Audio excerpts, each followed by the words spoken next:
आपण शुणुचंती व्यासवाणी।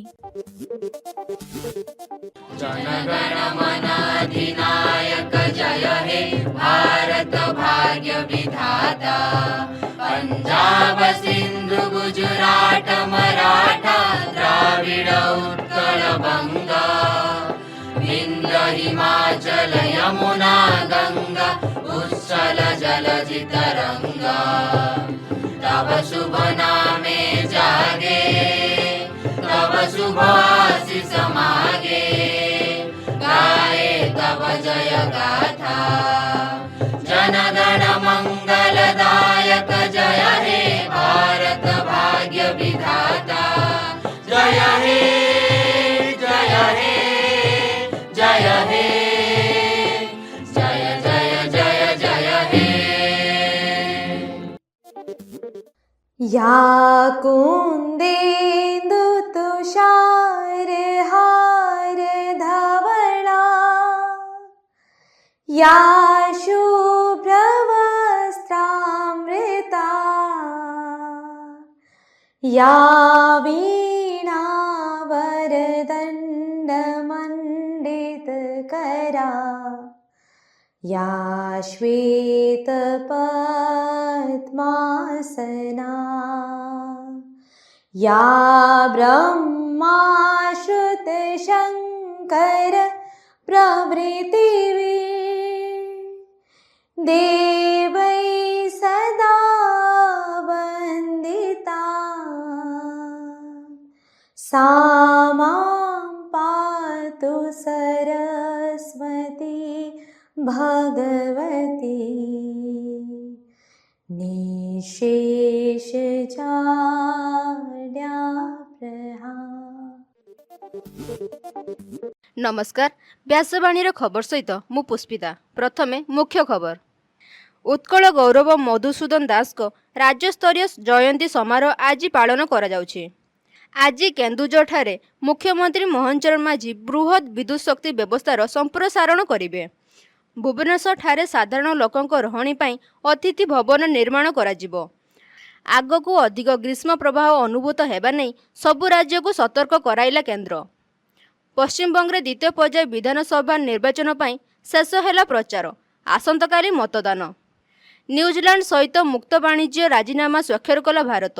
परमाणु प्रसंग रे आलोचना पूर्वरु प्रथमे हरमुज प्रणाली खोलिबाकू अमेरिका को प्रस्ताव देला ईरान।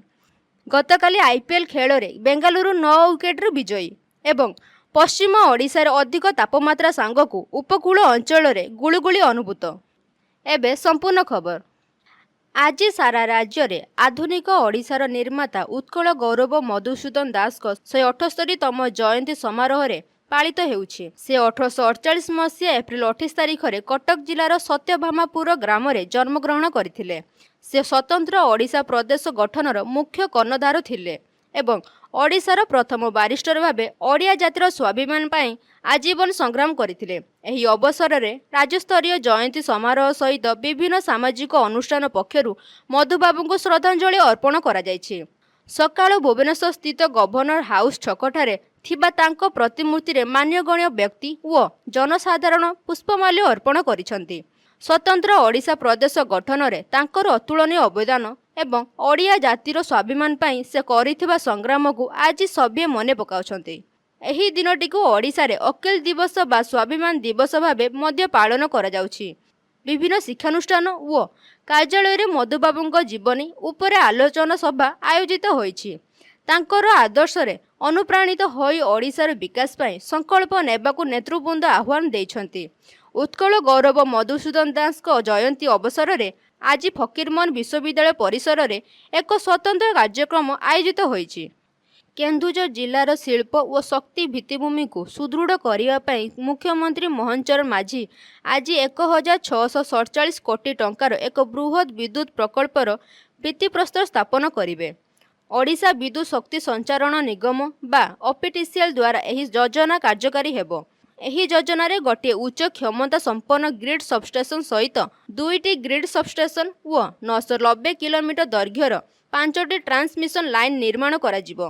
ଏଥିରେ ଉପମୁଖ୍ୟମନ୍ତ୍ରୀ କନକ ବର୍ଦ୍ଧନ ସିଂହଦେଓ, କେନ୍ଦୁଝର ସାଂସଦ ଅନନ୍ତ ନାୟକ, ବିଧାୟକ ସନାତନ ମହାକୁଡ଼ ଏବଂ କେନ୍ଦୁଝର ଜିଲ୍ଲା ଯୋଜନା କମିଟି ଅଧ୍ୟକ୍ଷ ଫକୀରମୋହନ ନାୟକ ପ୍ରମୁଖ ସମ୍ମାନିତ ଅତିଥି ଭାବେ ଯୋଗ ଦେବାର କାର୍ଯ୍ୟକ୍ରମ ରହିଛି। ରାଜଧାନୀ ଭୁବନେଶ୍ୱରଠାରେ ସାଧାରଣ ଲୋକଙ୍କ ପାଇଁ ଏକ ଅତିଥି ଭବନ ତିଆରି ହେବ।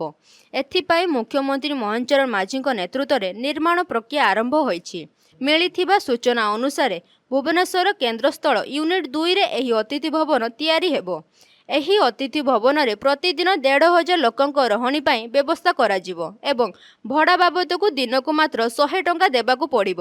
ଏହାଦ୍ୱାରା ଦୂରଦୂରାନ୍ତରୁ ବିଭିନ୍ନ କାମ ପାଇଁ ଭୁବନେଶ୍ୱର ଆସୁଥିବା ସାଧାରଣ ଲୋକମାନେ ଉପକୃତ ହୋଇପାରିବେ। ଓଡ଼ିଶା ସମେତ ଦେଶର ବିଭିନ୍ନ ରାଜ୍ୟ ତଥା କେନ୍ଦ୍ରଶାସିତ ଅଞ୍ଚଳରେ ଚଳିତ ବର୍ଷ ଅଧିକ ସମୟ ଧରି ଗ୍ରୀଷ୍ମ ପ୍ରବାହ ଜାରି ରହିବ। ଏଥିପାଇଁ ଆଗୁଆ ସତର୍କ ରହିବା ଲାଗି କେନ୍ଦ୍ର ସରକାରଙ୍କ ପକ୍ଷରୁ ରାଜ୍ୟଗୁଡ଼ିକୁ ଅବଗତ କରାଯାଇଛି। ଭାରତୀୟ ପାଣିପାଗ ବିଭାଗର ପୂର୍ବାନୁମାନ ଅନୁଯାୟୀ ଚଳିତ ବର୍ଷ ଏପ୍ରିଲରୁ ଜୁନ୍ ମଧ୍ୟରେ ଉତ୍ତର ପଶ୍ଚିମ ଓ ଦକ୍ଷିଣ ପୂର୍ବ ଭାରତରେ ଅଧିକ ଗ୍ରୀଷ୍ମ ପ୍ରବାହ ଜାରି ରହିବ। ଓଡ଼ିଶା, ପଶ୍ଚିମବଙ୍ଗ, ତାମିଲନାଡୁ, ପୁଡୁଚେରୀ ଏବଂ ଆନ୍ଧ୍ରପ୍ରଦେଶର ଉପକୂଳ ଅଞ୍ଚଳ ଏହାଦ୍ୱାରା ବହୁମାତ୍ରାରେ ପ୍ରଭାବିତ ହେବ। ସେହିପରି ମହାରାଷ୍ଟ୍ର, କର୍ଣ୍ଣାଟକ ଓ ଗୁଜୁରାଟର କେତେକ ଅଞ୍ଚଳରେ ମଧ୍ୟ ଗ୍ରୀଷ୍ମ ଲହରୀ ଦେଖିବାକୁ ମିଳିବ। ଅଂଶୁଘାତରୁ ଲୋକେ ଯେପରି ସୁରକ୍ଷିତ ରହିବେ ସେଥିପାଇଁ କେନ୍ଦ୍ର ସ୍ୱାସ୍ଥ୍ୟ ମନ୍ତ୍ରାଳୟ ପକ୍ଷରୁ ସବୁ ରାଜ୍ୟର ମୁଖ୍ୟ ସଚିବମାନଙ୍କୁ ଚିଠି ଲେଖାଯାଇଛି। ପଶ୍ଚିମବଙ୍ଗ ବିଧାନସଭା ନିର୍ବାଚନ ଦ୍ୱିତୀୟ ତଥା ଅନ୍ତିମ ପର୍ଯ୍ୟାୟ ପାଇଁ ପ୍ରଚାର ଶେଷ ହୋଇଛି। ଆସନ୍ତାକାଲି ଦ୍ୱିତୀୟ ପର୍ଯ୍ୟାୟ ପାଇଁ ମତଦାନ ଅନୁଷ୍ଠିତ ହେବ। ଏହି ପର୍ଯ୍ୟାୟରେ ମୋଟ 142ଟି ବିଧାନସଭା ଆସନ ପାଇଁ ଭୋଟ ଗ୍ରହଣ କରାଯିବ ଓ ସକାଳ 7ଟାରୁ ସନ୍ଧ୍ୟା 6ଟା ପର୍ଯ୍ୟନ୍ତ ମତଦାନ ଜାରି ରହିବ। ଆମେରିକା ଓ ଇରାନ ମଧ୍ୟରେ ଶାନ୍ତି ଆଲୋଚନାକୁ ନେଇ ଅଚଳାବସ୍ଥା ଜାରି ରହିଥିବା ବେଳେ ଇରାନ ପାକିସ୍ତାନ ମାଧ୍ୟମରେ ଆମେରିକାକୁ ପ୍ରଥମେ ଯୁଦ୍ଧ ବନ୍ଦ, ତାପରେ ହର୍ମୁଜ ପ୍ରଣାଳୀ ଖୋଲିବା ଓ ପରମାଣୁ ଆଲୋଚନା କରିବାକୁ ପ୍ରସ୍ତାବ ଦେଇଛି। ଏହି ନୂତନ ପ୍ରସ୍ତାବରେ ଲେବାନ, ଇସ୍ରାଏଲ ଯୁଦ୍ଧ ବନ୍ଦ କରିବା ମଧ୍ୟ ଅନ୍ତର୍ଭୁକ୍ତ ରହିଛି। ଇରାନ କହିଛି କି ଯୁଦ୍ଧ ବନ୍ଦ ହେଲେ ହର୍ମୁଜ ପ୍ରଣାଳୀ ଖୋଲିବାର ବାଟ ଫିଟିବା ସହ ଆମେରିକା ଇରାନ ବନ୍ଦରରେ ଯେଉଁ ଅବରୋଧ ଆରମ୍ଭ କରିଛି ତାହା ମଧ୍ୟ ବନ୍ଦ ହେବ। ଫଳରେ ସମଗ୍ର ବିଶ୍ୱରୁ ତୈଳ ଓ ଗ୍ୟାସ୍ ସରବରାହ ଜନିତ ଅଚଳାବସ୍ଥା ଦୂର ହେବ।